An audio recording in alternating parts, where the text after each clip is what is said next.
Of research तसेच विभागीय विस्तार केंद्र कृषी महाविद्यालय पुण्याचे कृषी विभाग आणि महाराष्ट्र शासन आयोजित केलेले ज्ञानेश्वर बोटे साहेब, डॉक्टर सोमनाथ माने साहेब, सुनील जोगदंड साहेब, रवींद्र कारंडे साहेब,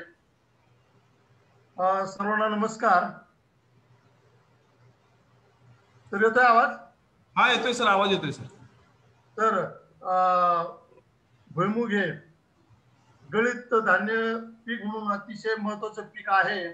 त्यामध्ये आपण या आजच्या विषयामध्ये सर आपण थोडा युरिया प्रोडक्शन प्रोडक्टिव्हिटी म्हणजे थोडक्यात त्याचं सिनेरिओ देश पातळीवर, जागतिक पातळीवर आणि आपल्या स्टेट पातळीवर काय आहे, तदनंतर वेगवेगळ्या व्हरायटीज ज्या आपल्या विद्यापीठाने आणि महाराष्ट्रामध्ये रिलीज झालेल्या आहेत, प्रचलित आहेत त्या व्हरायटी, तसंच प्रोडक्शन टेक्नॉलॉजी मध्ये वेगवेगळे जे मुद्दे आहेत शेतकऱ्यांच्या दृष्टीनं ते आपण विचार घेणार आहोत. तसेच प्लॅन प्रोटेक्शन आणि हार्वेस्टिंग हे मुद्दे आपण आजच्या चर्चासत्रामध्ये घेणार आहोत. तर भुईमुग हे पीक प्रमुख गळीत धान्य पीक म्हणून प्रथमतः ब्राझील व पेरू येथून त्याचा उगमस्थान झालेला आहे. तदनंतर या पिकाचा प्रसार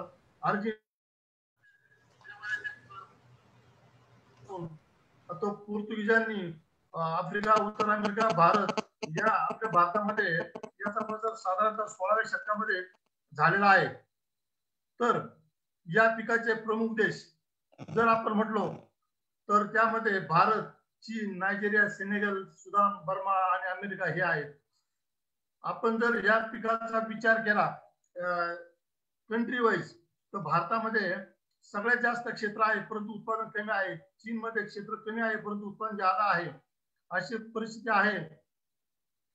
तर महाराष्ट्र राज्याचा जर विचार केला तर 5 राज्य महत्वाचे आहेत. त्याच्यामध्ये गुजरात, आंध्र प्रदेश, तामिळनाडू, कर्नाटक आणि महाराष्ट्र. आपण जर वर्ल्ड वाईड जर युरिया प्रोडक्शनचा विचार केला तर 1961 पासून तर प्रोडक्टिव्हिटी याची 600 ते 700 किलो पर हेक्टर होती. परंतु पुढील तंत्रज्ञानानुसार, व्हरायटी आणि टेक्नॉलॉजीनुसार आज त्याची प्रोडक्टिव्हिटी जर पाहिली आपण तर खरीप पिकाची 800 ते 900 किलो, 1000 किलो पर्यंत आणि उन्हाळी भुईमुगाची उत्पादकता जी झालेली आहे ती साधारणतः 1300 ते 1350 केजी पर हेक्टर अशी झालेली आहे. एकंदरीत प्रोडक्शनचा सिनेरिओ जर आपण पाहिला तर प्रोडक्शन भारतामध्ये कमी कमी होत गेलेला आहे, प्रोडक्टिव्हिटी वाढलेली आहे, युरिया मात्र कमी होत गेलेला आहे, अशी परिस्थिती आहे. त्याला अनेक कारण आहेत. ते कारण आपण वेळोवेळी चर्चेमध्ये घेऊया. हा जर सिनेरिओ पाहिला आपण तर हे चायनामध्ये साधारणतः 13.44 मिलियन मेट्रिक टन उत्पादन होतं. भारतामध्ये 6 ते 7.5 मिलियन मेट्रिक टन, नायजेरियामध्ये 2.7, इंडोनेशियामध्ये आणि सुदानमध्ये साधारणतः 1.20 आणि इतर मध्ये 7.5 मिलियन मेट्रिक टन उत्पादन भुईमुगाचे घेतले जातं. आपण जर कॉन्ट्रीब्युशन पाहिलं, सहभाग पाहिला उत्पादनाच्या बाबतीत, भारतामध्ये 30% युरिया आहे. म्हणजे जगामध्ये सगळ्यात जास्त युरिया हा भारतामध्ये भुईमुगाच्या खाली आहे. प्रोडक्शन मात्र 20%च आहे.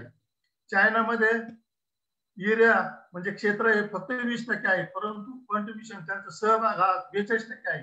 हे जे आहे हे फक्त उत्पादकता क्षमतेमुळे आहे. आता हे कशामुळे फरक आहे तो आपण पुढील भागात बघणार आहोत. नायजेरियामध्ये 11% युरिया जगाच्या आहे, 7% म्हणजे प्रोडक्टिव्हिटी कमी आहे. सुदानमध्ये 7% युरिया आणि 3% प्रोडक्शन. युएसए मध्ये, अमेरिकेमध्ये 5% युरिया आणि 65% उत्पादकता आहे, त्याची प्रोडक्शन आहे. आपण भारतातील महत्वाचे राज्य जर बघितले तर गुजरात हे युरिया प्रोडक्शन मध्ये 1 नंबरला आहे. नंबरला राहण्याचं कारण काय, तर जो युरिया गुजरातमध्ये जो भुईमुग घेतला जातो त्याच्यासाठी जी जमीन आहे ती अतिशय भुईमुगाला सोयीस्कर असून ऍश्युअर रेनफॉल जो म्हणतो हमखास पाऊस या भागामध्ये भुईमुग घेतला जातो आणि त्यांची प्रोडक्टिव्हिटी 2670 किलो पर हेक्टर आहे. आंध्र प्रदेश त्याच्यानंतर आंध्र प्रदेशमध्ये दोन प्रकारे भुईमुग घेतला जातो, काही बागायती आणि काही पावसाळी. याच्यामध्ये 1.38 मिलियन हेक्टर्स एरिया आंध्र प्रदेशमध्ये येत असून प्रोडक्टिव्हिटी मात्र 890 किलो आहे. कारण याच्यामध्ये पावसाळी भुईमुगाचे क्षेत्र आंध्र प्रदेशमध्ये जास्त आहे.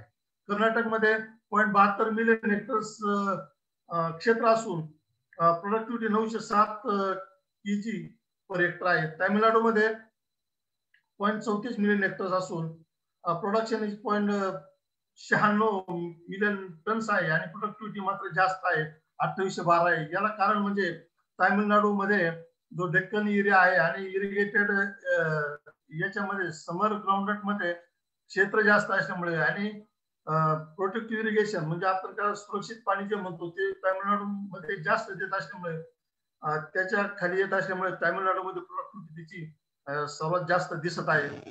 महाराष्ट्रामध्ये 2.6 साधारणतः 2.25 ते 2.6 लाख हेक्टर एरिया भुईमुगाखाली आहे. त्यापैकी प्रोडक्टिव्हिटी 1217 आहे. मी मगाशी सांगितल्या पद्धतीनं साधारणतः 2 हेक्टरच्या आसपास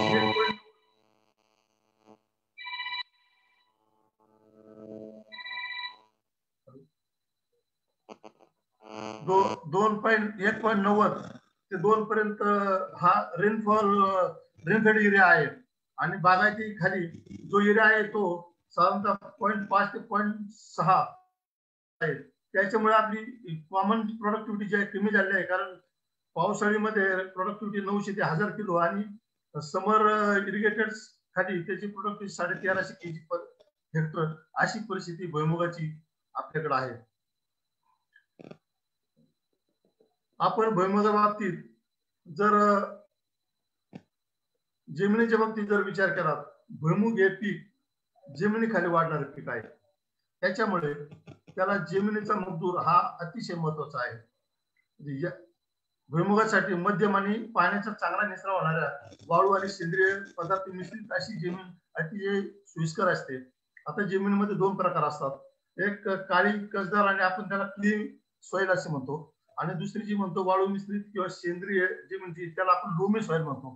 तर भुईमुगासाठी लोमी सॉइल ही अतिशय उपयोगी असून क्ली किंवा काळ्या जमिनीमध्ये भुईमुग येत नाही, कारण त्या जमिनीची पाणी धरून ठेवण्याची क्षमता जास्त असते आणि भुईमुगाला जास्त पाणी काही चालत नाही आणि हार्वेस्टिंगच्या वेळेस त्याला चिकटपणा येतो आणि हार्वेस्टिंगच्या वेळेस त्याला परत ती जे जमीन आहे तिला कडकपणा येत असून शेंगा जमिनीमध्ये तुटण्याची शक्यता असते, म्हणजे तुटतातच. त्याच्यामुळे भुईमुगासाठी मध्यम आणि चांगल्या निचऱ्याची जमीन फार महत्वाची आहे. या जमिनीमध्ये भुसभुशीतपणा राहतो, जमीन भरपूर हवा खेळते राहते, मुळांची चांगली वाढ होऊन आऱ्या सुलभ रीतीने जमिनीत जाण्यास सोयीस्कर होतात आणि जे शेंगा लागतात त्या पोषण्यासाठी त्याची मदत होते. कारण जमिनीमध्ये जर पिकाला पाणी, हवा आणि अन्नद्रव्य हे जर समप्रमाणात असतील, वापसा कंडिशनिंग राहत असेल तरच भुईमुगाची त्याच्यामध्ये चांगल्या प्रकारे वाढ होते. आणि अशा जमिनीमध्ये जरी जास्त पाऊस झाला तर पाण्याचा निचरा होतो आणि वापसा कंडिशन पिकाला लवकर येते. त्याच्यामुळे भुईमुगासाठी अशा चांगल्या निचरा होणाऱ्या जमिनी खूप फायदेशीर असतात. तर हवामानाचा आपण विचार करू. हवामानाचा जर आपण विचार केला तर भुईमुग हे उष्ण आणि समशीतोष्ण कटिबंधातलं पीक असून या पिकासाठी भरपूर सूर्यप्रकाश आणि उबदार हवामान लागतं. जर टेम्परेचरचा विचार केला तर ह्या पिकामध्ये 21 डिग्री 18 ते 21 डिग्री ते 26-27 डिग्री टेम्परेचर, यामध्ये जे टेम्परेचर मॅक्झिमम कमी आणि जास्त टेम्परेचर आहेत, या तापमानामध्ये हे पीक खूप चांगल्या पद्धतीने वाढते. आणि या तापमानाचा आणि आर्द्रतेचा या पिकावर रोग किडी याचा परिणाम होत असतो. त्याच्यामुळे उष्ण आणि समशीतोष्ण या टेम्परेचर मध्ये पिकाची उत्पादकता चांगल्या प्रकारे मिळते. पूर्व मशागत आता मी सांगितलंच आहे का या पिकासाठी भुसभुशीत आणि मध्यम जमीन, चांगला निचरा होणारी जमीन हवी असते. त्यामुळे जमिनीची खोलवर नांगरट केली पाहिजे. जर बैलाची नांगरट असेल तर 15 ते 20 सेंटीमीटर, ट्रॅक्टरची 30 सेंटीमीटर आपण नांगरट करू शकतो, कारण त्याच्यामुळे जमिनीमध्ये पाणी धरून ठेवण्याची क्षमता ही वाढते. त्यामुळे त्याचा शेंगा पोसण्यासाठी त्याचा अतिशय उपयोग होतो. आता हे झाले नांगरटीनंतर ढेकळं फोडणे आणि जमीन तयार करणे, सपाटीकरण करणे. यासाठी कुळाच्या 10 ते 15 दिवस पेरणीच्या अगोदर 2 पाळ्या दिल्या पाहिजेत. त्याच्या अगोदर शेवटच्या पाळीच्या अगोदर अतिशय चांगलं कुजलेलं शेणखत 510 टनापर्यंत, जसं आपल्याकडे शेतकऱ्याकडे अवेलेबल असेल त्या पद्धतीने जर मिक्स केलं आणि शेवटच्या पाळीमध्ये चांगलं मिक्स करून घेतलं तर त्याचा भुईमुगासाठी चांगला उपयोग होतो. हे झालं इन जनरल या पिकाचा सिनेरिओ आणि जमीन, हवामान. आता आपण भुईमुगामध्ये विविध जाती बघूया. आपल्या महात्मा फुले कृषी विद्यापीठाने भरपूर जाती खरीप, रब्बी, समर म्हणजे उन्हाळीसाठी जाती उत्पादन केलेले आहेत. त्यामध्ये आपण त्याचा परामर्श घेऊया. आता भुईमुग TPG 41 ही जात 2004 मध्ये प्रसारित झालेली आहे. ही जात महात्मा फुले कृषी विद्यापीठ भुईमुग सर प्रकल्प या केंद्राने प्रसारित केली असून ही फक्त उन्हाळी हंगामासाठी आणि पश्चिम महाराष्ट्रासाठी शिफारस करण्यात आलेली आहे. आता उन्हाळीसाठी हे जे लागवडीचा काळ जो आहे तो 15 जानेवारी आहे. बियाणं 48 ते 50 इतकं पर एकर असं उत्पन्न लागतो. परंतु ह्या जातीला दिवस मात्र 130 दिवस, 130 ते 135 दिवस लागतात. उत्पादकता मात्र अतिशय चांगली आहे. ही पुढे जाण्यामध्ये ह्या जातीचा समावेश होत आहे. आणि जर आपण तेलाचा विचार केला तर 48% तेल, परंतु जे शेंगदाणे आणि शेंगा याचं जर प्रमाण पाहिलं तर अतिशय चांगलं आहे. 70 ग्रॅम ते 100 दाण्याचं वजन असून महाराष्ट्राकरता याचा प्रसार करण्यात आलेला आहे. याच्यानंतर फुले उन्नती ही जात 2012 साठी प्रसार करण्यात आले. सर ही जात अतिशय उत्कृष्ट आणि ह्या जातीचं वैशिष्ट्य म्हणजे ही जात दोन्ही सीझन साठी चालते, खरीप आणि उन्हाळी.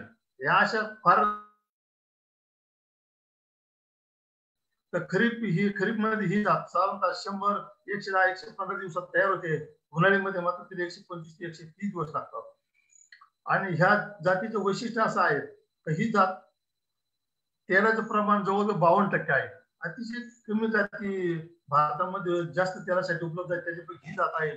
आणि ह्या जातीचं अजून एक वैशिष्ट्य असं आहे की ही जात रोग आणि कीड, उदाहरणार्थ टिक्का, तांबेरा, किडीमध्ये स्फुरपताना ह्या शत्रूसाठी, कीटक आणि रोगासाठी अतिशय प्रतिकार क्षमता म्हणून ओळखले जाते. आणि याचं उत्पादन जर पाहिलं सर खरीपमध्ये सुद्धा इथं 25 ते 30 क्विंटल आणि उन्हाळ्यामध्ये 35-40 क्विंटल उत्पादन ही जात देऊन जात आहे. आणि तिचं मागच्या वर्षी नोटिफिकेशन झाल्यामुळे आपण ही जात आता सीड चेन मध्ये टाकलेले आहे. आणि हिचं आपण व्हिलेज सीड प्रोडक्शन मध्ये सुद्धा उत्पादन घेण्याचा विचार करत आहोत. दुसरी जी जात आहे फुले 721, आर्यचार्य 721 ही जात राहुरी कृषी विद्यापीठातल्या भुईमुग संशोधन प्रकल्पाने प्रसारित केले आहे. ह्या जातीचे वैशिष्ट्य म्हणजे ही फक्त उन्हाळ्यासाठी आहे. फुले उन्हाळ्याची 2 सीझन साठी आहे, ही फक्त उन्हाळ्यासाठी आहे. हिचा सुद्धा कालावधी जो आहे 120 ते 125 दिवस असून हिचं उत्पादन 35 ते 40 क्विंटल पर हेक्टर उत्पादन आहे. ह्या व्हरायटीचे हे वैशिष्ट्य आहे. आणि तसेच फुले उन्नती प्रमाणे ही सुद्धा जात तेलाचं प्रमाण हिच्यामध्ये जवळजवळ 51% आहे.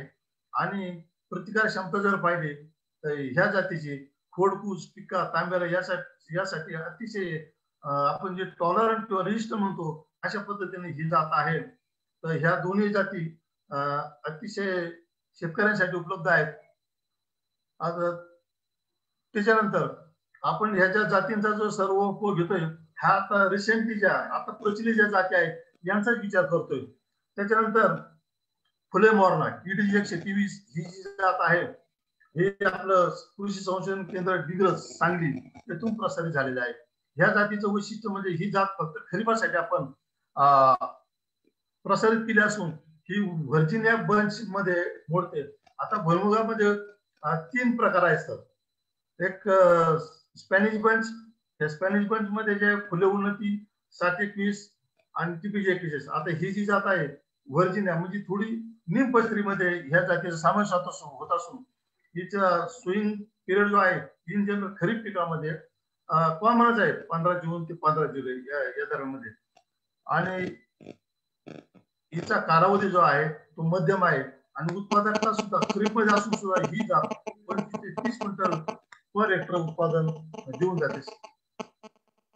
दुसरी जी जात आहे कृषी संशोधन केंद्र डिग्रज यांनीच प्रसारित केलेली असून फुले वारणा ही जात असून ही सुद्धा खरीप सीझन साठीच आपण प्रसारित केलेली असून ही सुद्धा व्हर्जिनिया बंच या जातीमध्येच मोडते आणि हिचं सुद्धा उत्पादन त्या जातीप्रमाणे 25-30 क्विंटल असून ही जात रोगाला सुद्धा लिप स्पॉट असेल, टिक्का असेल, रस्ट असेल, याला सुद्धा मॉडरेटली रेजिस्टंट म्हणजे प्रतिकारक्षम अशी जात असून हे मुख्यत्वे करून ही जात कर्नाटक, आंध्र प्रदेश आणि दक्षिण महाराष्ट्राच्या एरियासाठी स्पेशल आपण प्रसारित करण्याची शिफारस केलेली आहे.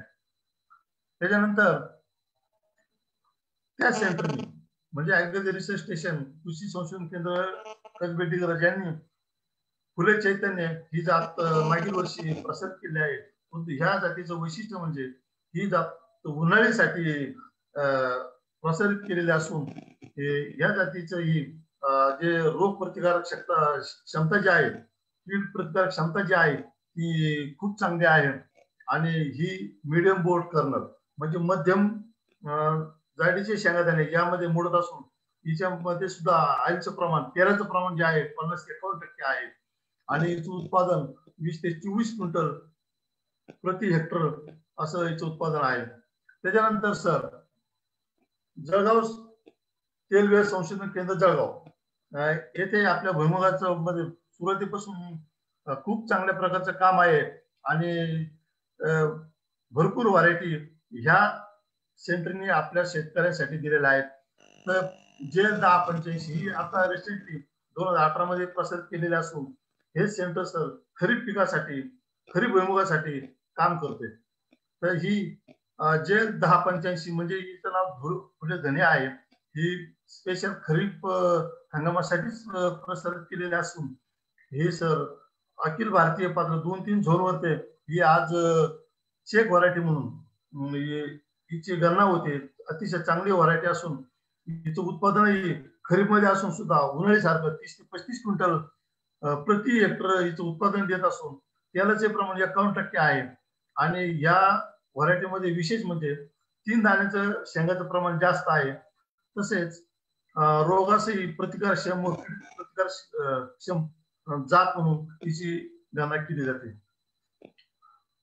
त्याच्यानंतर तेलबिया संशोधन केंद्र जळगाव यांनी 2014 साली 2 सीझन साठी, जशी फुले उन्नती 2 सीझन साठी आहे तशी या सेंटरने 2 सीझन साठी म्हणजे खरीप आणि उन्हाळीसाठी फुले भारती या नावाची व्हरायटी प्रसारित केलेली आहे. ह्या व्हरायटीचं सुद्धा विशेष असा आहे की याचं उत्पादन 30 ते 35 क्विंटल समर साठी आणि 18 ते 24 क्विंटल हे खरीप साठीचं क्षमता आहे, उत्पादन क्षमता आहे.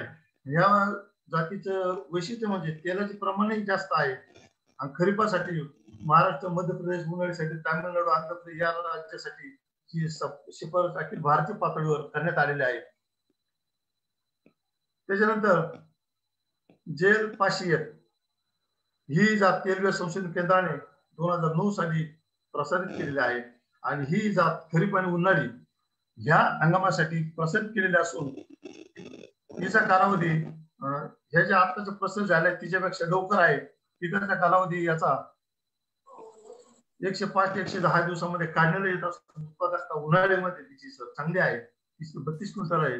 तेलाचे प्रमाण 49% आहे आणि तसेच दाणे खवट होण्यास म्हणजे अल्फा टॉक्सिनचे जे प्रमाण आहे ही जात लवकर खवट होत नाही, त्यासाठी प्रतिकारक्षम जात म्हणून ही जात प्रसिद्ध आहे.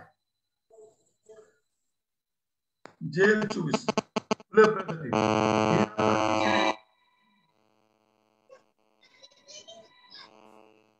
जात असून 1979 साली जळगाव संशोधन केंद्राने प्रसारित केलेला आहे. ही जात विशेष करून फक्त खरीपासाठी हिची शिफारस करण्यात आलेली असून या जातीचे वैशिष्ट्य म्हणजे सर खूप लवकर तयार होणारी जात आहे. 99 ते 104 दिवस. आज सगळ्यात महत्वाचा जो विषय आहे, जाती लवकर होणारी तयार होणारी असावी.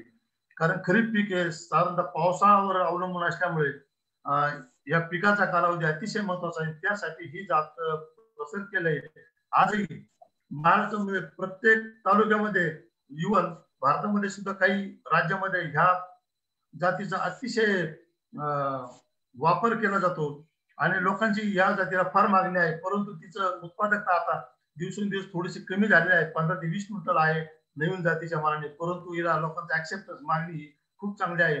या जातीचे दाणे टपोरे आहेत आणि ही लवकर तयार होणारे आहेत. SB11 सर ही जात आहे ना फार जुनी आहे. 1965 साली आपल्या जळगाव संशोधन केंद्राने प्रसारित केली आहे. ही जात प्रथमतः जुनागड संशोधन केंद्र याने प्रसारित केली आणि आपल्या संशोधन केंद्राला ते चांगले उत्पादन दिल्यामुळे ही महाराष्ट्र शेजारी आपण प्रसारित केलेली आहे. ही जी जात आहे ही दोन्ही सीझन साठी सोयीस्कर आहे, खरीप आणि उन्हाळी. तर या जातीचा इतिहास कालावधी जर पाहिला आपण 105 ते 110 दिवसात तयार होत असून उत्पादकता आजही जातीची चांगली आहे. तिचा ऍक्सेप्टन्स चांगला आहे आणि इथं जे वैशिष्ट्य जे आहे शेंगदाणे आणि जे आपण शेंगा म्हणतो याचं प्रमाण अतिशय चांगलं आहे. जवळजवळ 75% इथं शेंगदाण्याचं प्रमाण आहे. त्याला आम्ही सीडिंग पर्सेंटेज म्हणतो. आणि आजही सगळ्या भागातून इव्हन भारतात सगळ्या ठिकाणी या जातीचं खूप मागणी होते, परंतु त्याला जास्त दिवस झाले आणि उत्पादकता कमी झालेली आहे. हे जर आपण महत्वाच्या जाती आपण याच्यामध्ये उहापोह केलेला आहे, त्यांचं डिटेल दिलं आहे. आता मी ज्या उरलेल्या ज्या जाती आहेत त्यांच्या विषयी थोडस बोलणार आहे. फुले उन्नती सांगितली, फुले भारती, फुले धनी, तशीच फुले व्यास, फुले उनम याही जळगाव केंद्राने प्रसारित केलेल्या आहेत. परंतु बराच कालावधी झाला आहे. ही जी फुले व्यास जी आहे खरीप सीझन साठी असून कुठल्या प्रकारामध्ये मोडते. हिचे जाड दाणे आणि ही पर्टिक्युलरली खानदेश भागासाठी हिची शिफारस करण्यात आलेली आहे. तशीच फुले उनप ही जात दोन्ही सीझन साठी असून ती पश्चिम महाराष्ट्र, जळगाव, धुळे ह्या जिल्ह्यासाठी हिची शिफारस करण्यात आलेली आहे. ह्या ज्या महत्वाच्या जाती आहेत ह्या उपट्या प्रकारामध्ये मोडतात आणि यांचं मी माहिती वैशिष्ट्य त्यांची विशेष आहे. शक्यतो या कोरडवाहू भागासाठी आणि टपोर दाण्यासाठी हा महत्वाचे आहे. आता बियाण्याचं प्रमाण सर आपण जर ह्या सर्व जाती पाहिल्या तर मी मगाशी सांगितलं का उपटी, निमपस्त्री आणि पस्त्री हे असे 3 प्रकार पडतात भुईमुगामध्ये. त्याच्यामुळे या तिन्ही प्रकारामध्ये यांना जे आपण बियाणं जे लागतं हे 3 वेगवेगळ्या प्रकार लागतात. आता साधारणतः भुईमुगामध्ये 100 ते 125 किलोग्राम प्रति हेक्टर बियाणं लागतं. ज्या हे बियाणं ठरवताना यांची जी बियाणाची साईज आहे याच्यावरती ठरलेलं असतं, याच्यावरती याची गरज असते. आता प्रति हेक्टरी फुले उन्नती, SB11, TG24, TG26 ह्या उपट्यावालांचं आहे 100 किलो बियाणं हे 1 हेक्टरसाठी पुरेसं होतं. तसेच ज्या मोठ्या दाण्याचे किंवा जाड शेंगदाण्याचे ज्या जाती आहेत, उदाहरणार्थ फुले प्रगती आहे, TPJ 41, JL 776, JL 501 यांचं मात्र 125 म्हणजे 125 किलोग्राम बियाणं हे एका हेक्टरसाठी लागते. आणि निमपाष्ट्यासाठी सर समजा निमपाष्ट्यासाठी कराड खूप जुने व्हरायटी आहे. ही शक्यतो दक्षिण महाराष्ट्रामध्ये ह्या जाती घेतली जाते पाष्ट्यामध्ये. तर तिचं उत्पादन 80 ते 85 किलो प्रति हेक्टर लागतं. कारण तिचं स्पेसिंग जास्त असते, ती जमिनीवर पसरते, तिचा जो घेर आहे काही वाढ आहे ती जास्त असल्यामुळे तिचं बियाणं कमी लागतं. हे झालं बियाच्या संदर्भामध्ये. आता बीज प्रक्रिया सर भुईमुग हे बीज प्रक्रिया खूप महत्वाची आहे. कारण जसं सोयाबीन आहे तसं भुईमुगाचं जे टरफल आहे ते अतिशय पातळ असतं. त्याला थोडस जरी धक्का लागला किंवा लवकर जखम होऊ शकते आणि फंगस वाढ होऊ शकते. त्याच्यामुळे भुईमुगाच्या बियाला बीज प्रक्रिया करणे फार महत्वाचं आहे.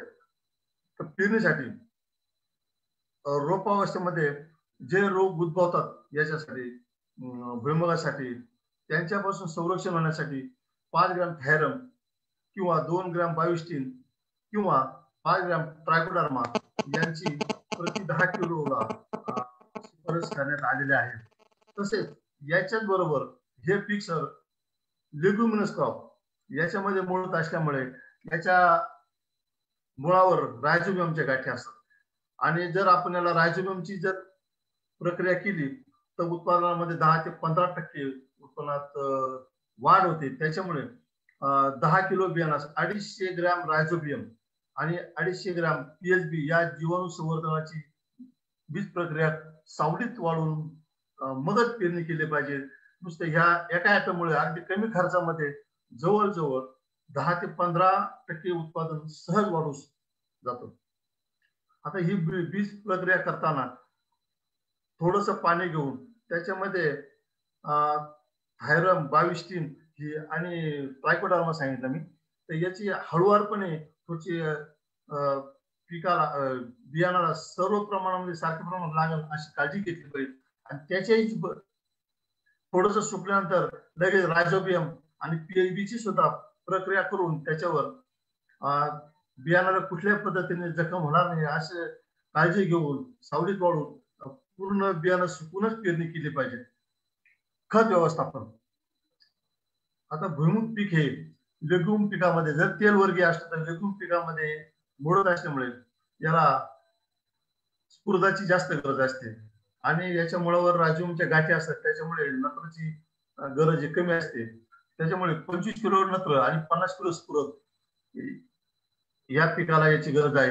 आणि जर जमिनीमध्ये पोटॅशचं प्रमाण कमी असेल तर काही ठिकाणी साधारणतः 25 ते 30 किलो प्रति हेक्टर पोटॅश वापरणं गरजेचं असतं असं काही प्रयोगामधून सिद्ध झालेलं आहे. आता हे झालं 25 आणि 50 किलो, परंतु हे द्यायचं कसं? 50 ते 55 किलो युरिया आणि 300 किलो सुपर फॉस्फेट दिलं तर ह्या भुईमुगाला अतिशय उपयोगी आहे.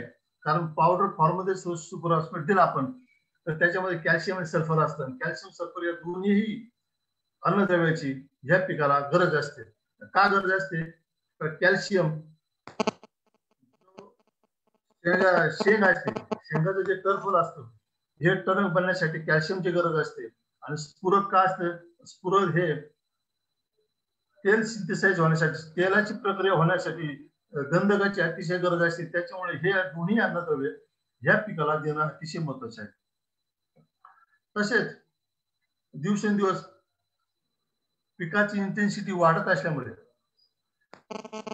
जास्ताची जर कमतरता असेल जमिनीमध्ये साधारणतः 15 किलो झिंक सल्फेट वापरलं पाहिजे किंवा 2.5 ग्रॅम झिंक सल्फेटची फवारणी साधारणतः पेग लागण्याच्या काळामध्ये साधारणतः 40 ते 45 दिवसांच्या पिरियडमध्ये फवारणी केली तर त्याची रिझल्ट चांगले मिळतात. तसंच कोरडो पिकामध्ये रेनफेड पिकामध्ये पावसाळी पिकामध्ये 2% युरिया जर दिला तर त्याचाही फुले लागण्यावर अतिशय चांगला उपयोग होतो.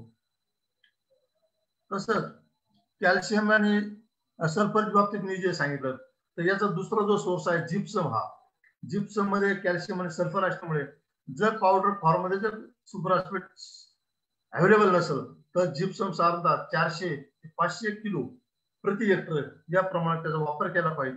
तसंच जसं जस्त आहे तसंच आयर्न सल्फेट ज्या जमिनीमध्ये कॅल्शियमचं प्रमाण जास्त आहे, चुनखडीचं प्रमाण जास्त आहे त्या जमिनीमध्ये पिकाला सल्फर शक्यतोवर लवकर उपलब्ध होत नाही, आयर्न लवकर उपलब्ध होत नाही. आयर्न आणि कॅल्शियमची तिथे स्पर्धा होते. अशा परिस्थितीमध्ये साधारणतः आपल्याला परत 10 ते 15 किलो फेरस सल्फेट किंवा 2.5 ग्रॅम फेरस सल्फेट हे साधारणतः पेगिंगच्या टायमाला जर पिकावर फवारलं तर अतिशय उत्कृष्ट रिझल्ट मिळतात. तसंच पेरणीची वेळ खरीप आणि उन्हाळी हे साधारणतः कॉमनच आहे. खरीपमध्ये 15 जून ते 15 जुलै भुईमुगाला सोयीस्कर आहे.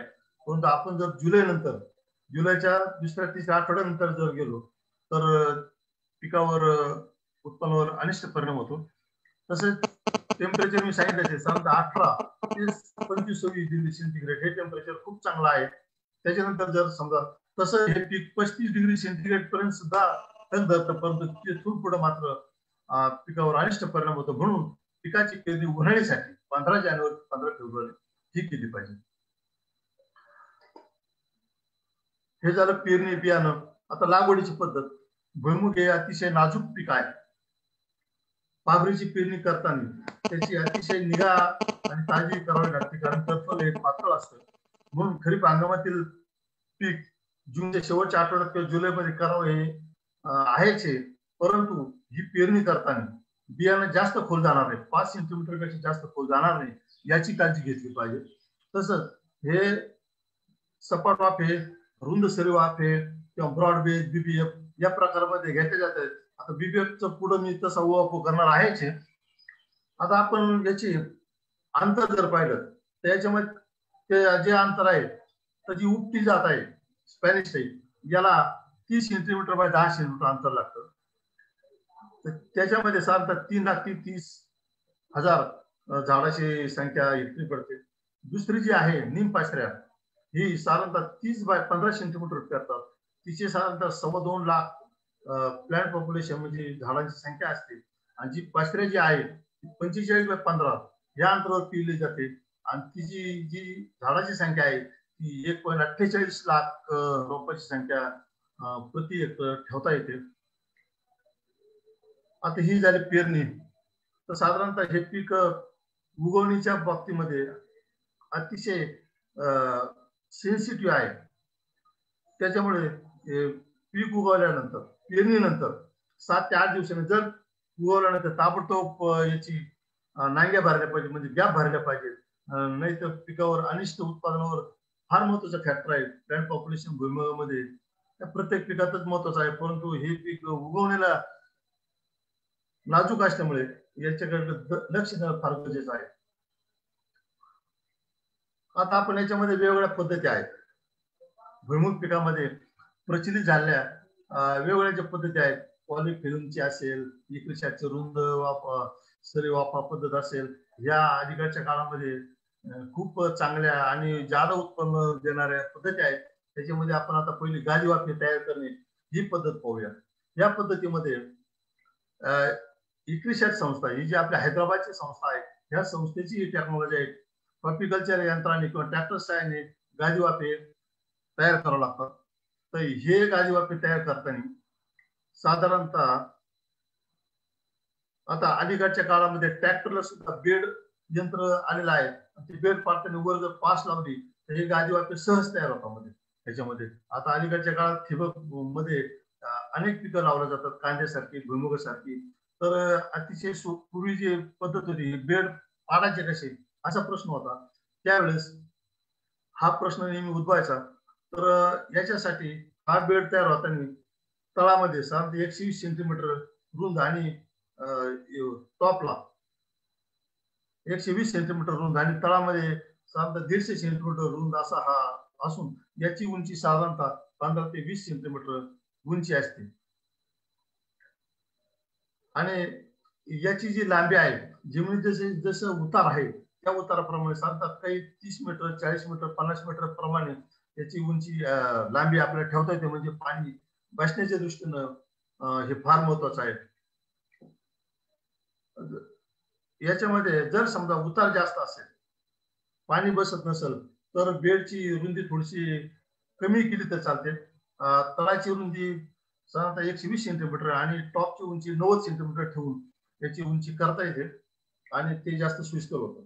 आणि ह्या सिस्टीम मध्ये, ह्या पद्धतीमध्ये टोकन पद्धतीनं भुईमुगाची लागवड करावी लागते आणि त्याचं उत्पादन पाभरीनं पेरण्यापेक्षा किंवा ट्रॅक्टरने पेरण्यापेक्षा याच्यामध्ये उत्पादन खूप चांगलं मिळून जातं.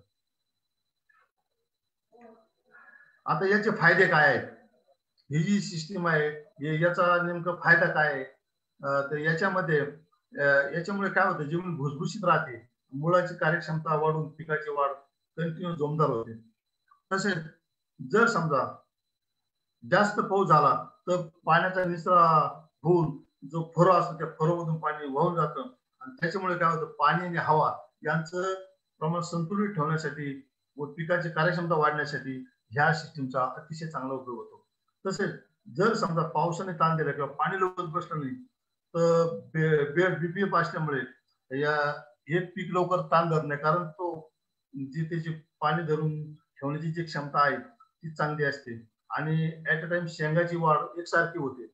तसंच ह्या पद्धतीमध्ये तुषार सिंचन पद्धतीचं पाणी देणंही खूप सोयीस्कर होतं आणि जर अडचण आले तर पाटाने पाणी किंवा फरोमधून जरी पाणी दिलं तर त्या बेडला पाणी पोचून त्या मुळाला पाणी कॅपिलरी मुवमेंट पोहोचून अतिशय त्याचा उपयोग होतो आणि कायम वापसा कंडिशन आणि हवा पाण्याचं प्रमाण संतुलित राहतो. तसेच हा भाग भुसभुशीत राहिल्यामुळे काढणीच्या वेळेस खाली शेंगा तुटत नाही, हा एक फार महत्वाचा, कारण भुईमुगामध्ये काढणीच्या वेळेस फार मोठं नुकसान होतं. जर जे सिमेंटचा टॉप जर कडक झाला तर खूप प्रमाणात शेंगा खाली शिल्लक राहतात आणि त्या एका गोष्टीमुळे उत्पादनात मोठी घट येऊ शकते किंवा परत खर्चही वाढू शकतो भुईमुग काढण्याचा. तर हे चित्र दिलेलं आहे ब्रॉड बेड फरो पद्धत जे आहे हे ट्रॅक्टरने किंवा बैलाने पाडता येते. ट्रॅक्टरने जर पाडलं त्याला पास लावा लागते, आडं दर टाकावं लागतं. बैलाने बेड पाडून सरी काढून बेड पाडून परत त्याच्यावरती अवजार फिरवता येतं. पुढील चित्रामध्ये मी दाखवतच आहे. ही बघा, ही आपल्या फुले उन्नतीची ह्या जातीवर प्लॉट घेतला होता आपण, तर अतिशय चांगल्या प्रकारे उत्पादन मिळून गेलं याचं. आणि बघा एक सारखी शेंग ऍट अ टाइम मॅच्युरिटी जे म्हणतो आपण ती फार महत्वाची आहे भूमुगामध्ये, नाही तर त्याच्यात फार नुकसान होऊ शकतं. तर म्हणून ही बीबीएफ ही सिस्टीम अतिशय फायदेशीर आहे. त्याच्यानंतर दुसरी जी पद्धत आहे प्लॅस्टिक फिल्म आच्छादन तंत्र, हे भुईमुगासाठी खूप सोयीस्कर आणि फायदेशीर आहे असं विविध प्रयोगातून सिद्ध झालेलं आहे. आता याचे फायदे काय आहेत प्लॅस्टिक मल्चिंग मध्ये, याचे फायदे काय आहेत तर याच्यामध्ये जमिनीची पाणी धरून ठेवण्याची क्षमता वाढते. तसंच याच्यामध्ये तापमान वाढून याला जो उगवणीला जी अडचण आहे भुईमुगाच्या बियाणाला ते तापमान वाढून उगवण क्षमताही वाढते. तसेच मायक्रोफ्लोरा म्हणतो आपण, जे जीवाणू असतात सूक्ष्म जीवाणू असतात हे अतिशय चांगल्या पद्धतीने यांची कार्यक्षमता वाढते आणि सदैव कार्यरत राहतात. त्याच्यामुळे पिकाला जे पाणी घेण्याची किंवा अन्न घेण्याची जी क्षमता आहे ती वाढून जाते. आणि जे मायक्रो क्लायमेट म्हणतो, सूक्ष्म वातावरण जे म्हणतो आपण मल्चिंग खाली, हे काय फेवरेबल राहतं आणि त्याचा उपयोग पीक वाढीला होतो. याच्यामुळे दुसरा एक महत्वाचा फायदा म्हणजे तण उगवत नाही. आजकाल मजुरांचे फार तुटवडा असल्यामुळे आणि खर्चिक असल्यामुळे हा एक फॅक्टर फार महत्वाचा आहे. याच्यामध्ये खुरपणीची गरज लागत नाही, खर्च खुरपणीचा फार कमी होतो आणि पिकाबरोबर सुरुवातीला जर गवताची स्पर्धा झाली नाही तर पूर्णपणे अन्नद्रव्याचा वापर कार्यक्षमतेने पिकाला होतो. तसेच ह्या पॉलिथिनमुळे वातावरण चांगलं राहिल्यामुळे ज्या रस शोषणारे किडे आहेत यांच्यापासूनही पिकाला, कारण सदैव वाढतो असल्यामुळे वापसा कंडिशन असल्यामुळे पीक कायम जोमदार वाढत असून प्रतिकार क्षमता ऑटोमॅटिक पिकामध्ये तयार होते आणि रस शोषणाऱ्या किडीपासून पिकाचा बचाव होतो. याच्यामुळे पाण्याची खूप बचत होते. साधारणतः 45 ते 50% पर्यंत पाण्याची बचत होते असं प्रयोगामध्ये सिद्ध झालेलं आहे. आणि ह्या पद्धतीमध्ये जवळजवळ 8-10 दिवस पीक हे लवकर काढणे शेतात लवकर परिपक्व होतं. म्हणून ह्या पद्धतीचा प्लॅस्टिक फिल्म आच्छादनाचा तंत्राचा वापर करणं गरजेचं आहे. आता हे जे ऑब्झर्वेशन आहे वेगवेगळ्या प्रयोगातून झाले. सॉइल टेम्परेचर 4 ते 6 डिग्रीनं वाढतं. जर्मिनेशन सुद्धा म्हणजे उगवण क्षमता 4 ते 6 दिवसांनी लवकर होतं.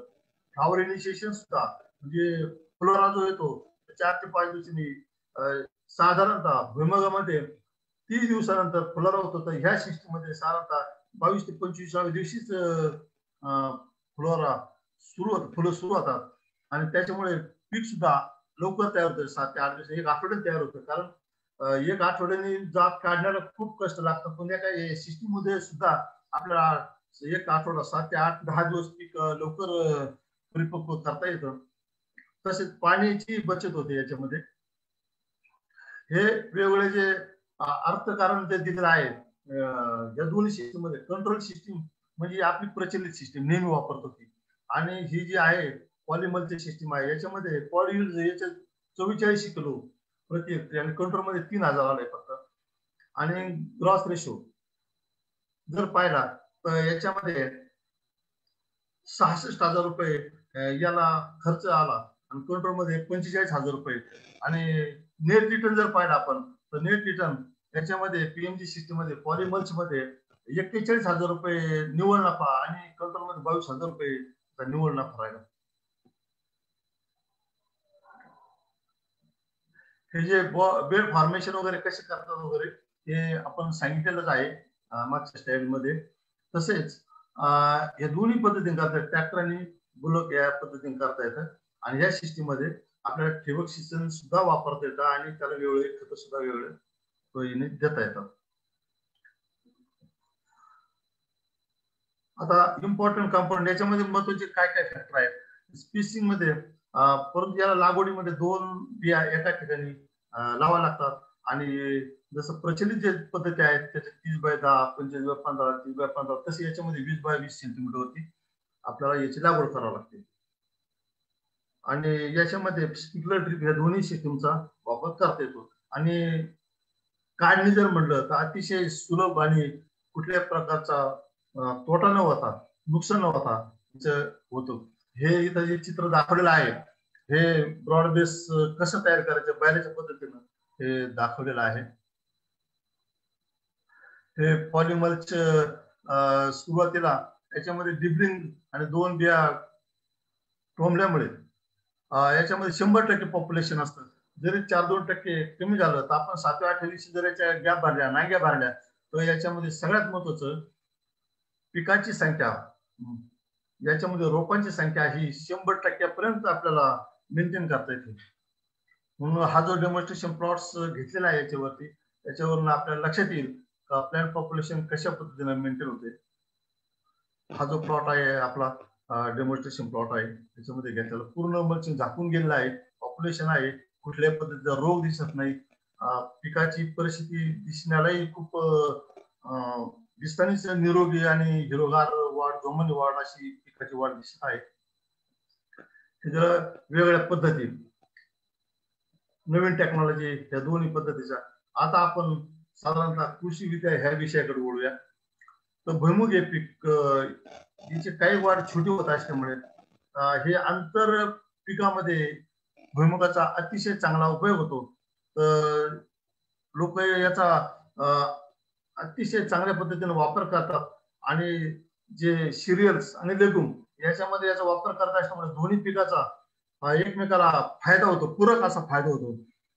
म्हणून या पिकाचा आंतरपीक म्हणून फार उपयोग होतो. आणि याच्यासाठी शिफारशी करण्यात आल्या भुईमुगातील तीळ 6 ओळी भुईमुगाच्या 2 ओळी तिळीच्या, भुईमुग सूर्यफूल 6 ओळी भुईमुगाच्या 2 ओळी तिळीच्या.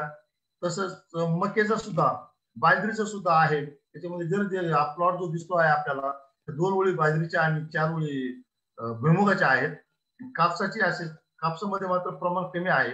भुईमुगाच्या 6 ओळी 2 ओळी आणि कापसाची 1 ओळ, भुईमुगामध्ये तुरीच्या 6 ओळी भुईमुगाच्या 2 ओळी तुरीच्या अतिशय फायदेशीर अशा ह्या पद्धती ठरलेल्या आहेत. तसंच ऊस आणि फळबागामध्ये सुद्धा भुईमुगाच्या आंतरपिकामध्ये अतिशय प्रामुख्याने वापर केला जातो आणि उपयोगाचा आहे. अर्थकारणही खूप चांगलं होतं, एकमेकाला फायदा होतो. हा जो प्लॉट दिलेला आहे याची आपण शिफारस केली आहे. भुईमुगाच्या दोन्ही बाजूला ऊसाच्या दोन्ही बाजूला भुईमुगाची एक ओळ जर पेरली तर याचा उपयोग झाला आहे. आणि याची शिफारस केली आहे साधारणतः 90 सेंटीमीटर, 3 फुटावरती जर सरी पाडली रिजेशन फरो आणि 10 सेंटीमीटर जर भुईमुग टोंबला तर दोन्ही बाजूला, तर याची आपण मध्यम जमिनीसाठी शिफारस केलेला आहे. हा शुगर केन 5412 आणि टॅग 24 या जातीचा डेमो प्लॉट आहे. खत व्यवस्थापन, खत व्यवस्थापनाविषयी मी तसा बोललेला आहे, परंतु आपण याच्याच बरोबर प्रमुख खत नत्र, स्फुरद, पोटॅश याच्याविषयी बोललो, सल्फर आणि कॅल्शियम विषयी बोललो. परंतु सूक्ष्म अन्नद्रव्ये खूप महत्वाचे आहे, परंतु त्याचा भुईमुगाला काय उपयोग आहे हे आपल्याला जाणून घेणं अतिशय गरजेचं आहे. जास्त सांगितलेलं आहे याची माहिती. लोह, बोरॉन. बोरॉन ही साधारणतः 0.1 भाग प्रति दशलक्ष म्हणजे पीपीएम मध्ये 1000 पीपीएम जर याची फवारणी केली तर या पिकाचा अतिशय चांगला निष्कर्ष निघालेला आहे. आणि जर जमिनीतून द्यायचं असेल तर 5 किलो बोरॅक्स जमिनीतून जर मिसळून दिलं तर याचा अतिशय चांगला उपयोग झालेला आहे, होत आहे. हे जे सूक्ष्म अन्नद्रव्य आहे याचा काय उपयोग, अन्नद्रव्याचं महत्व काय आहे, अन्नद्रव्याची मात्रा काय आहे ती याच्यामध्ये दिलेली आहे. समजा नंतर पेरणीनंतर पिकाच्या काही वाढीसाठी आणि शेंगा भरण्या दाणे भरण्यासाठी याचा उपयोग होतो. अन्नद्रव्याची हेक्टरी 150 किलो नत्र आवश्यक आहे, परंतु 80% नत्र म्हणजे हे रायझोबियमच्या गाठी अशामुळे हवेतून शोषतो, त्याच्यामुळे आपल्याला उर्वरित फक्त 20% 30 किलो नत्र जर दिलं तर भुईमुगाला फायदेशीर होतं. स्फुरद. स्फुरद हा मुळावरती जास्त क्रियाशील घटक असल्यामुळे याचा अतिशय उपयोग होतो. त्याच्या मुळांच्या गाठी वाढणे, हवेतून नत्र शोषून घेणे, कारण नत्र स्फुरद पालाशे एकत्र काम करणारे घटक असल्यामुळे याचा अधिक फूल निर्मिती शेंगा वाढीसाठी उपयोग होतो. 50 किलो स्फुरद पेरणीच्या वेळेस देणं गरजेचं असतं. तसेच सुपर फॉस्फेटचे द्रावण अनुक्रमे 500 ते 1000 लिटर पाण्यात साधारणतः 1% सिंगल सुपर फॉस्फेट घेऊन विरघळून जर याचा वापर केला जातो.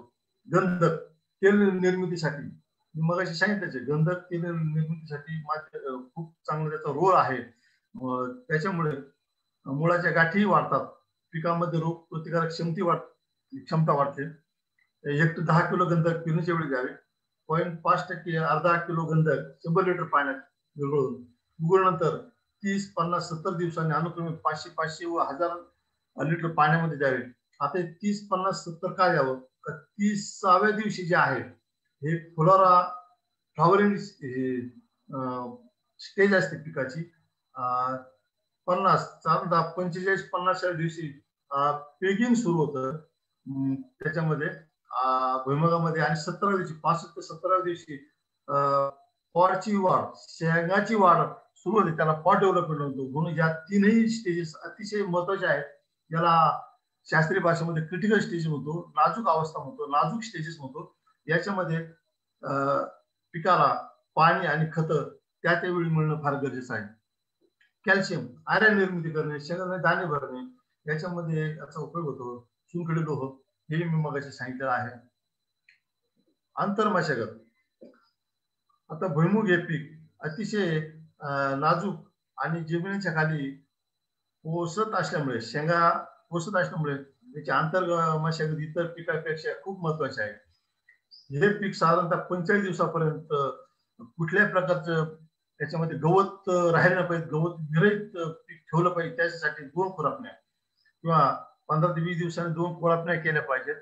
आणि साधारणतः 40 दिवसाच्या आत हे दोन्ही क्रिया उरकून 40 दिवसानंतर जर मोठं गवत आलं, कारण 40-45 दिवसानंतर आऱ्या सुटतात, आणि जर खुरपणी किंवा गवत काढण्याचा प्रयत्न केला तर त्या डिस्टर्ब होतात आणि त्या वाढीला फेल जातात, त्या वाढू शकत नाही, डिस्टर्ब होतात त्या. म्हणून आंतरमशागत फार महत्वाचे आहे. म्हणून नंतर 40 दिवसानंतर फक्त मोठं गवत उपटलं पाहिजे. तण नियंत्रण. भुईमुग पिकामध्ये तणनाशकाचा वापर करून निंदणी करून त्याचा वापर होतो. तर रासायनिक तण नियंत्रण करताना त्याच्यामध्ये पेंडामिथिलिन हा पेरणीनंतर वलाव्यावरती 7 ते 8व्या दिवशी, दुसऱ्या ते 4थ्या दिवशी याची उलीमध्ये फवारणी दिली पाहिजे. आणि याची साधारण मात्रा 1 किलो प्रति हेक्टर क्रियाशील 500 लिटर पाण्यात देऊन फवारणी केली पाहिजे. तसेच पीक 20 दिवसात झालं, गवत उगून आल्यानंतर पेंडामिथिलिनचा उपयोग होत नाही. गवत उगायच्या अगोदर पेंडामिथिलिन मारलं पाहिजे, त्याला स्टाम्प म्हणतो आपण. 20 दिवसानंतर याच्यामध्ये साधारणतः परशूट किंवा टर्गा सुपर, इमेझोथोफिर हे रासायनिक गवत कंट्रोल करण्यासाठी अतिशय उपयोगी ठरलेला असून याची मात्रा साधारणतः 750 मिली 500 लिटर पाण्यातून फवारणी केली तर अतिशय चांगला उपयोग होतो आणि खुरपणीवरचा मजुराचा खर्च वाचतो. पाणी व्यवस्थापन.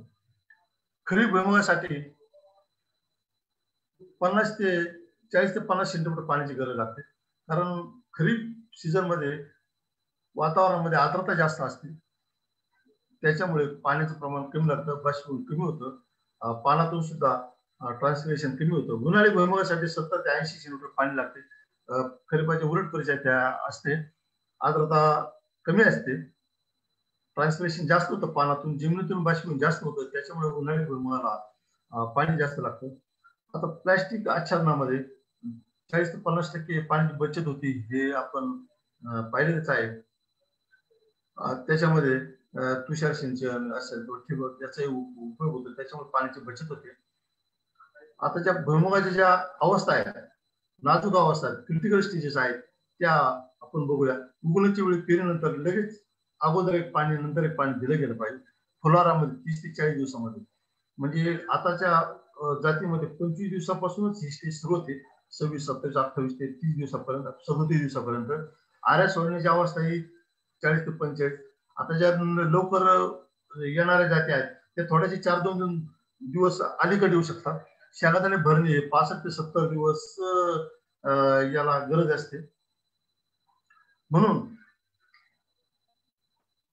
याच्यामध्ये पाण्याच्या आणि इतर ज्या खताच्या ज्या मात्रा आहेत त्या ठराविक स्टेजला देणं अतिशय गरजेचं आहे. आता भुईमुगास एकूण फुलापैकी भुईमुगाला खूप फुलं लागतात.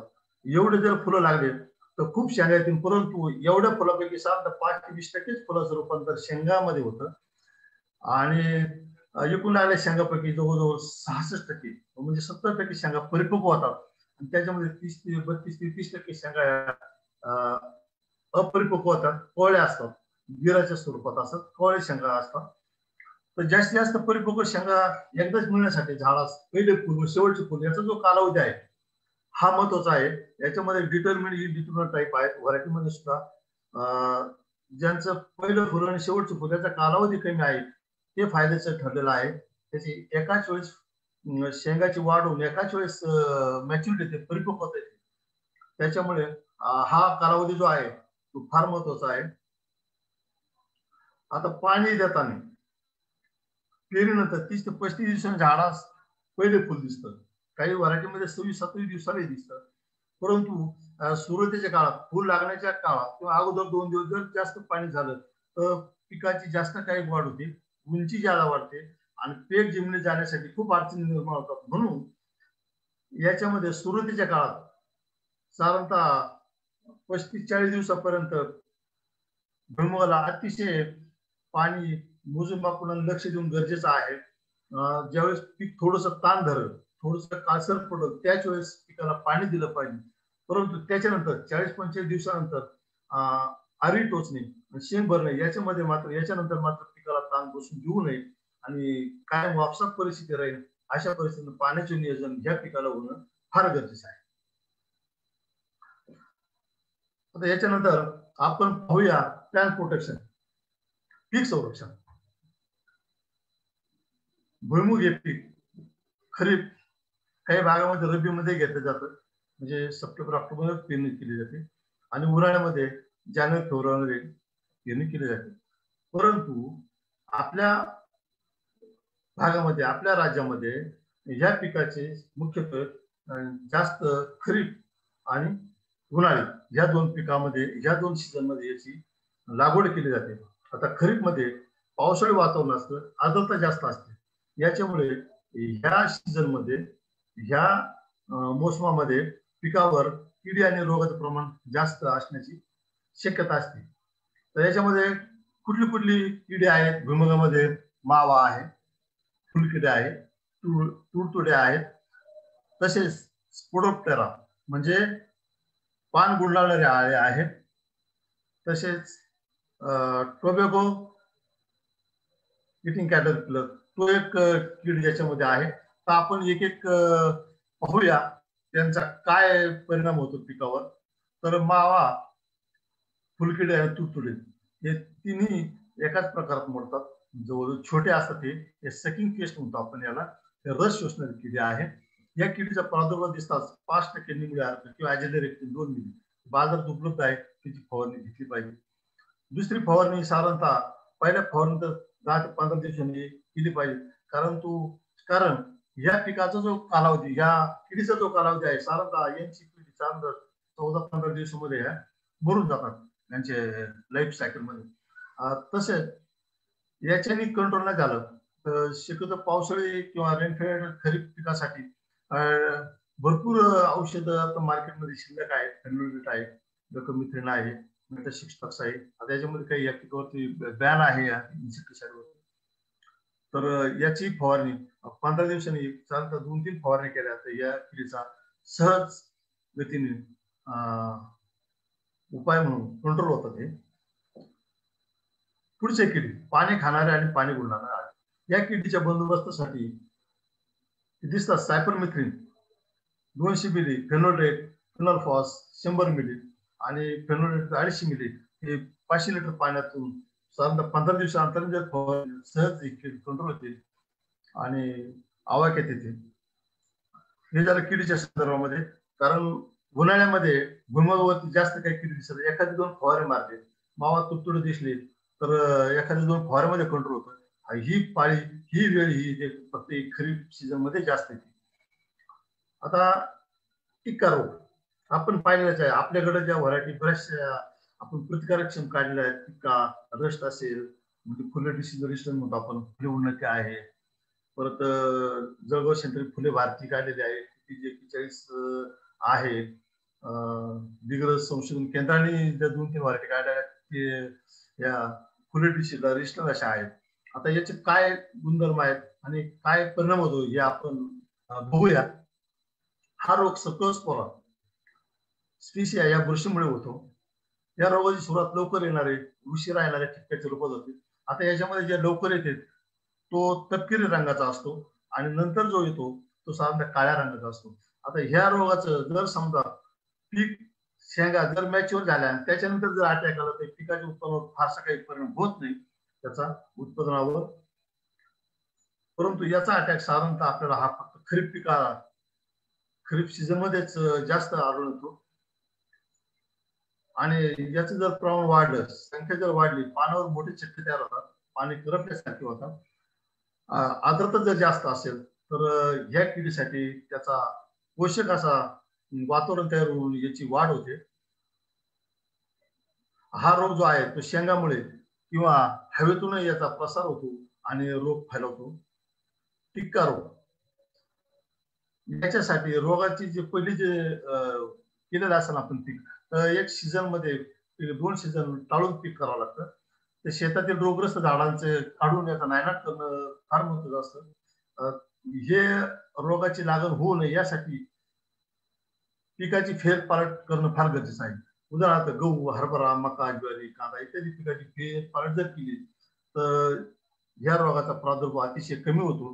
तसेच आंतरपिकामध्ये याचा आपल्याला हे रोग जास्त दिसून येत नाही. उदाहरणार्थ तूर, मूग, उडीद, बाजरी, ज्वारी, मका, ऊस याच्यामध्ये याचा प्रमाण जास्त होत नाही. तसेच नत्र स्फुरद पालाश 15-15 किलो प्रति हेक्टरी आणि 6.5 टन कुजलेलं शेणखत किंवा कंपोस्ट खत याला जर वापरलं तर प्रतिकारशक्ती वाढते. याच्या कंट्रोलसाठी मिनकोजेब बुरशीनाशकाचा 4 फवारण्या प्रभावी ठरतात. मिनकोजेब M45, Z78, 22-3 1 ग्राम याच्यामध्ये उपयोग होतो. तसंच कार्बनडेन्झिम 2 ग्राम, 2 ते 2.5 ग्राम पिकाच्या रोगाची इंटेन्सिटी पाहून आपण जर फवारणी घेतली तर कंट्रोल होतो. तसंच जैविक बुरशीनाशकामध्ये 5 ग्राम ट्रायकोडर्मा ह्या बुरशीची जर बीज प्रक्रिया केली आपण पेरताना तर याचाही चांगल्या पद्धतीनं उपयोग झालेला लक्षात आलेला आहे. तसेच मी मगाशी सांगितलं जे फुले भारती, फुले उन्नती, फुले मोरणा, वारणा ह्या ज्या आहेत त्या रोग प्रतिकारक्षम जाती जर पेरल्या तर याला फवारणीची सुद्धा गरज लागत नाही. दुसरा जो रोग आहे तो तांबेरा आहे. हा तांबेरा रोगही साधारणतः खरीप हंगामातील पिकाला याचा जास्त प्रादुर्भाव आपल्याला दिसून येतो. सोनेरी, तपकिरी, तांबूस असे स्पॉट, असे उंचवटे या पिकाच्या खालच्या बाजूला आपल्याला बघायला मिळतात. तर याची लक्षणं काय आहेत? हा रोग टिक्का या रोगासोबतच आढळतो. हा जो रोग आहे फुक्सिनिया आराची शिडी या बुरशी पासून होतो. पानावर नारंगी रंगाचे ठिपके सहज लक्षात येतात. या ठिपक्यापासून तपके रंगाचे बीजाणू बाहेर पडतात आणि या पिकाचा प्रादुर्भाव जो आहे हा साधारणतः फ्लावरिंग आणि पेगिंग म्हणजे 30 ते 40 दिवसांनी याचा प्रादुर्भाव पिकाला होतो. जर रोगाची तीव्रता वाढली तर पाने सुकून जातात, जळून जातात आणि गळून पडतात. शेंगातील दाण्यावरही परिणाम होऊन दाणे सुद्धा लहान आणि सुकलेले पडतात. हवेतील आर्द्रता, ओलसरपणा याचाही साधारणतः टेम्परेचर 18-20 डिग्री सेंटीग्रेड राहिलं तर हे वातावरण हे रोग वाढण्यासाठी अतिशय पोषक असं निर्माण होतं. तांबेरा रोग नियंत्रण कसा करायचा तर याच्यासाठी हे जे ट्रायकोडर्मा हर्जिने हे बुरशी जी आहे ही जर आपण जैविक म्हणून वापरले तर याच्यामुळे कंट्रोल होतो. तसाच कार्बन डेन्झिम 0.1% किंवा डायथिनियम 45 0.2% किंवा 2 ग्रॅम प्रति लिटर पाणी जर 8 दिवसाच्या अंतराने जर फवारलं तर हा रोग सहज कंट्रोल होतो. तसेच आता अलीकडच्या काळामध्ये बुरशीनाशक भरपूर आलेले आहेत मार्केटमध्ये वेगवेगळ्या प्रकारचे लेबल क्लीन पाहून जर घेतले तर हा रोग सहजी आवाक्यात येतो.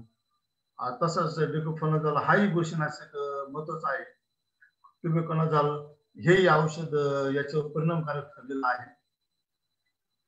मर रोग हा मर रोग सुद्धा जे वातावरण शेतातील जे वातावरण असतं आर्द्रता असते पावसाळी वातावरण असते याच्यावर अवलंबून असतो.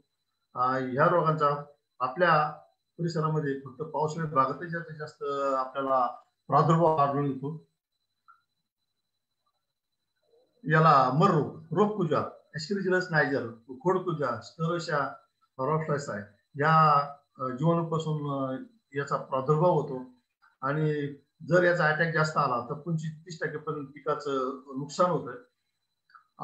तसंच याच्या झाडाचं जर खोड मोडलं तर झाडाची संख्या कमी होते आणि ड्रास्टिकली अचानक पिकाचं उत्पादन कमी येतं. तर यामध्ये 2 प्रकारचे आपल्याला लक्षणं दिसून येतात. रोग जमिनीच्या वर येण्यापूर्वीच मरून जाते. रोग जमिनीच्या वर आल्यानंतर त्याच्या वाढीच्या काळात मरून जाते. 2 प्रकारे सुरुवातीला वर आल्या याचा अटॅक होतो, खोड मोडून मरतंय. मर रोग मर रोगासाठी जी शिफारस करण्यात आली आहे जमिनीत खोल नांगरट केली पाहिजे आणि त्याची स्पोर्स असतात जे अंडे असतात ते खोल गेल्यानंतर त्याच्या प्रादुर्भाव बऱ्यापैकी आवाक्यात येतो. जमीन उन्हाळ्यामध्ये चांगली तापली पाहिजे किंवा सप्टेंबर ऑक्टोबरच्या उष्णतेमध्ये जमीन तापली पाहिजे जर उन्हाळ्यामध्ये घ्यायचं असेल तर आपण जानेवारीमध्ये पेरणी करतो.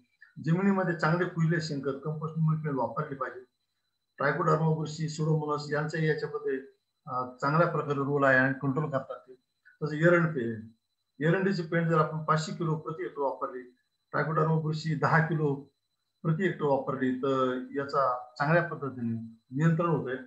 तसंच पेरणीच्या अगोदर जे आपण बीज प्रक्रिया जे दिलेलं आहे ते करणं गरजेचं आहे. याच्यासाठी शेंडेमर असं शेंडे वाढतात आणि वाढ फुलते या झाडांची. हा व्हायरसमुळे तो विषाणूजन्य रोग असल्यामुळे हा जो रोग आहे हा फुलकेड्याच्या माध्यमातून किंवा थ्रिप्स या माध्यमातून या पिकावर याचा प्रसार होतो.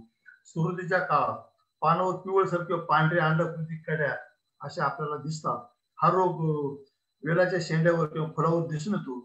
कळी कोंबीतून जाते, वाढ खुंटते, झाडाच्या फांद्याची संख्या आणि थांबते आणि शेंड्याचा मर होते. मर होते. शेंड्यावर याचं नियंत्रण कसं करायचं?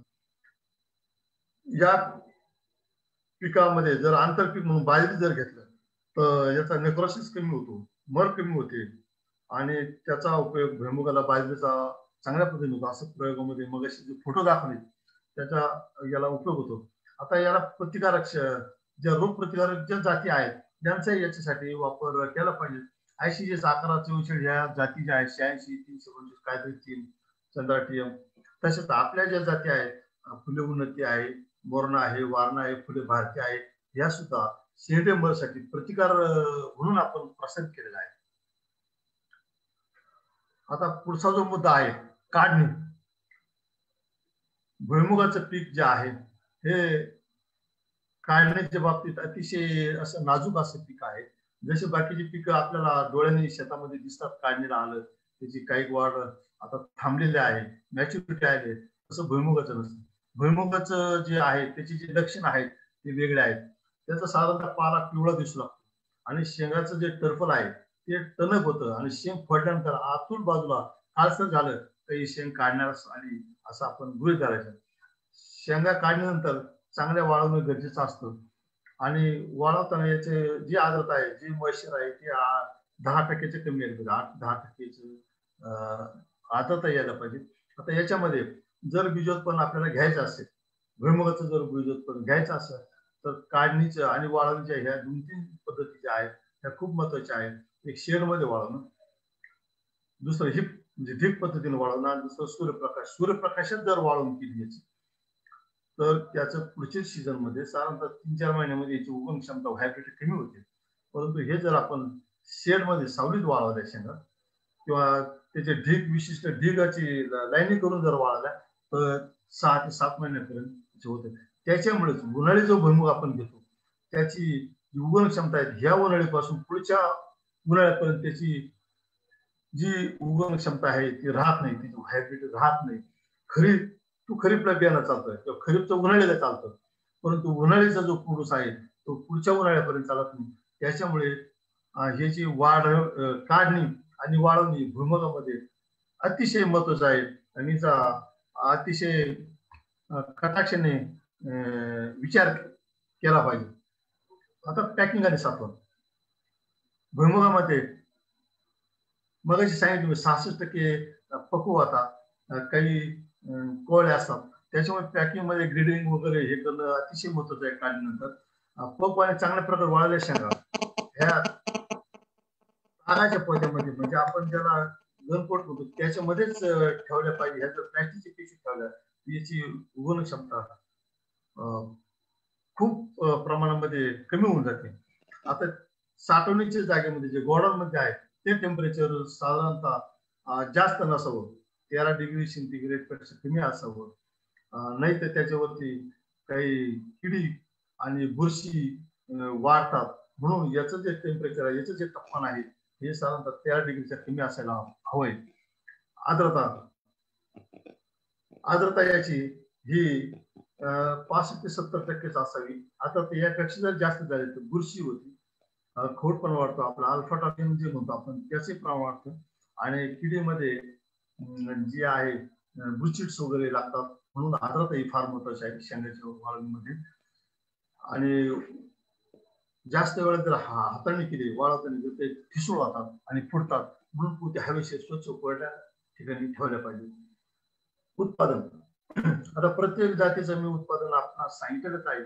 खरीप मध्ये साधारणतः 18 ते 22-24 क्विंटल उत्पादन पूर्वीचे जाते, त्याच्यापूर्वी आता काही नवीन जे जाती काढलेल्या आहेत त्या साधारणतः 25 क्विंटल पर्यंत उत्पादन देतात आणि उन्हाळी जाती आहेत त्या साधारणतः 30-35-40 क्विंटल पर्यंत उत्पादन देतात. आणि ओल्या पाल्याचं वजन सुद्धा साधारणतः आपल्याला 4 ते 5 टन मिळू शकतं आणि त्याचा वापर आपल्याला जनावर चारा म्हणून चांगला केला जातो. सर, भुईमुग हे इतर पिकासारखं ना, आता मेकॅनायझेशन करणं हे फार गरजेचं आहे. इथं जो डेमो दाखवला आहे use of thresher with gravity separator, हे याचा मोठ्या प्रमाणावर जर भुईमुगाचं केलं तर याचा आपल्याकडे अजून जास्त काही प्रसार करण्यात आलेला नाही. परंतु काही चायना सारख्या देशामध्ये, अमेरिका सारख्या देशामध्ये याचा वापर केला जातो आणि ह्याच धर्तीवर मेकॅनायझेशन करण्याच्या दृष्टीनं आम्ही आमच्या संशोधन प्रकल्पामध्ये, कारण भुईमुगाचा हा खर्च जो आहे हा फार खर्च आहे, साधारणतः 40% खर्च हा आपल्याला भुईमुगाच्या सुरुवातीला पेरणीसाठी शेंगा फोडणे, शेंगादाणे सेपरेट करणे, पेरणे, नाजूक असल्यामुळे त्याला सगळ्या प्रक्रिया करणे हे असून वाळवण्याच्या सुद्धा खूप प्रक्रिया आहेत आणि त्याला उपटल्यानंतर जर शेंगा राहिल्या तर त्या काढणे, परत शेंगा झाडापासून वेगळ्या करणे हा खर्च फार मोठा आहे. त्याच्यामुळे भुईमुग पीक मध्ये मेकॅनायझेशन होणं गरजेचं आहे. त्यानुसार आम्ही मागच्या वर्षी आमच्या शेतावर याचा वापर केला आहे. हा अतिशय फायदेशीर असा वापर दिसून आलेला आहे. साधारणतः 4 लोक 10 लोकांचं काम 3 ते 4 लोकच करतात शेंगा तोडण्याचं काम. हे आम्हाला असं आढळून आलंय. तर माननीय एस आर गडाख साहेब संशोधन संचालक यांनी काढणीच्या वेळेस व्हिजिट दिली आणि ही जी शेंगा तोडण्याचं काम जे आहे पॉवर ऑपरेटर म्हणून पॅडी थ्रेशर जे आहे याचा आम्ही वापर केला आणि याच्यातून हे मागचं पहिलं वर्ष ह्या वर्षी याच्यामध्ये काही सुधारणा करता येईल का. अजून एक दोन मशिनरी आम्ही इंजिनिअरिंग शिक्षकाकडून आणलेल्या आहेत, त्याच्यात थोडंसं मॉडिफिकेशन करणं गरजेचं आहे. कारण शेंगाला जर समजा थोडेसे देठ राहिले तर त्याचाही थोडासा प्रॉब्लेम येतो, त्याचा आरपीएम कमी जास्त करावं लागतं. तर हे मशीन सुद्धा आम्हाला सोयीस्कर वाटलेलं आहे मागच्या वर्षी. तर हे जे मशीन आहे हे आम्हाला आपले इंजिनिअरिंग सेक्शनचे प्रोफेसर हेड आणि प्रोफेसर प्रिन्सिपल इन्व्हेस्टिगेटर जे आहेत एफआयएम डिपार्टमेंटचे मान्य डॉक्टर बस्तेवाड साहेब यांच्याकडे उपलब्ध होतं आणि त्यांच्याकडनं आपण आणलं आणि त्यांनी याला व्हिजिट दिलं आणि त्यांनी खूप चांगल्या प्रकारे याचं समाधान व्यक्त केलं आहे. तर तसंच त्यांच्याकडे डिगर आहे. ह्या वर्षी आम्ही डिगरचाही वापर करणार आहोत, कारण तो जर ट्रॅक्टर ड्रॉन आहे तो शेंगा काढण्याच्या वेळेस जमिनीतून खालून शेंगाच्या खालून जर गेला तर शेंगाचं खुडण्याचं प्रमाण जे असतं ते होणार नाहीये आणि त्याच्यामध्ये जे आपल्या उत्पादनामध्ये जी घट येते तर ते आपण ह्या मेकॅनायझेशन मध्ये टाळणार आहोत. तर ह्या व्हिजिट मध्ये बस्तेवाड साहेब आहेत, कॉटन बिल्डर माननीय वाघ साहेब आहेत आणि देशमुख साहेब आहेत. कैलासवासी देशमुख साहेबांनी फार कष्ट घेतले आणि त्याला उद्योगाने आम्हाला याचं डेमो दिलं त्यांनी, हे यांच्या मागे उभे आहेत. असं थँक्यू. अशा पद्धतीनं थोडक्यात सगळे मुद्दे मी कव्हर करायचा प्रयत्न केलेला आहे आणि जर कुणाला काही शंका असेल जातीच्या विषयी असेल क्रॉप प्रोडक्शनच्या